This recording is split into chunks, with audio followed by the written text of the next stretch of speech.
Здраво на сите! Ова се мои рецепти и денес ќе правиме салата од тиквички, лимон, нане и маскарпоне. Ова е едноставна салата која можете да ја подготвите за многу кратко време комбинирајќи лимон, нане и тиквички врз подлога од салата и подпечен крцкав леб. Да започнеме со состојките. Ќе ви треба една голема или две средни тиквички, 4 супени лажици маскарпоне сирење, 2 лимони, една рака свежо нане, одбрани листови салата, 2 дебели кришки црн леб, сол и бибер и маслиново масло. Прво исечкајте ги тиквичките на многу тенки парчиња. Ги сечеме по должина за да добиеме долги ленти за пржење кои ќе ги замотаме пред сервирање. Сега ситно исечкајте го нането. Него подоцна ќе го ставиме во салатата. Време е за грил. Загрејте грил тавата на силен оган за тиквичките да се подпечат и испржат на испакнатите делови од тавата. Зачинете ги тиквичките и ставете им маслиново масло пред да ги ставите во грил тавата.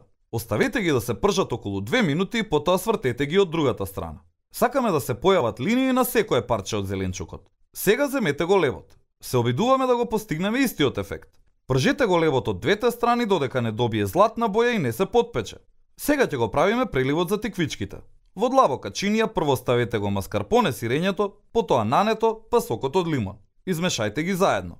Сега ќе ги ставиме тиквичките. Ако се уште се топли од грил тавата, тоа ќе им помогне да лизгаат низ преливот. Откако ќе ставите една лента во преливот, замотајте ја во рацете и ставете ја на даската. Повторете го процесот, но оставете едно парче настрана без прелив.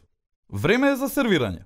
Прво ставете парче леб на чинијата, потоа ставете парче пржена тиквичка на лебот. Од озгора ставете неколку листови зелена салата, пред врзнив да ставите 3 парчиња замотани ленти од тиквичка.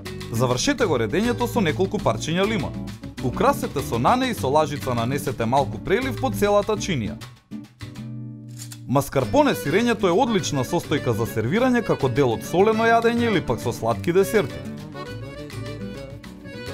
И не заборавај, на сите ни е потребна идеја во кујната. Затоа биди вистински пријател и сподели.